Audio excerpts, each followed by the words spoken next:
Délibération suivante, règlement de fonctionnement de la Maison des Jeunes, dit le Cabanon, avec des modifications. Donc je laisse tout de suite la parole à Laurent Louvet.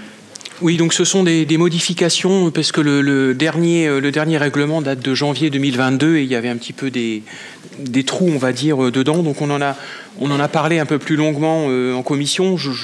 Juste ici, je vais faire très, très bref. En fait, on a, par exemple, rajouté en fait, les horaires et les âges des activités et des accueils des jeunes. On a précisé le taux d'encadrement.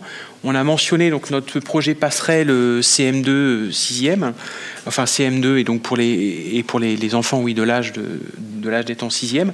Donc le fait que ce soit inscrit dans notre règlement, ça pérennise en fait ce projet. On parle donc des accueils des enfants en situation de handicap. On a pérennisé aussi le temps fort qu'on fait avec les familles.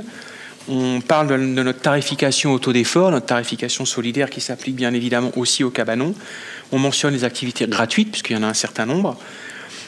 On a rajouté quelque chose, en fait, on essaye d'assouplir, c'est une demande des parents, et à chaque fois qu'on peut, on essaye d'assouplir un petit peu. Donc, en termes d'annulation, on est passé d'une annulation de 7 jours à une annulation de 3 jours pour nos activités, puisqu'en fait, on paye réellement, c'est une prestation où on paye réellement ce qu'on consomme. Donc, c'est-à-dire qu'on a toujours à la fois des gens sur la liste d'attente, et si toutefois on a moins de personnes, la prestation sera réduite.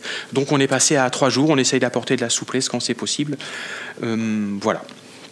Donc voilà, je vous propose, vu l'avis de la Commission Jeunesse, Aînés et Solidarité, d'approuver le règlement de fonctionnement. Merci Laurent. Demande de précision? J'en vois pas. Je mets donc aux voix. Qui est contre? Qui s'abstient? Adopté à l'unanimité. Je vous en remercie.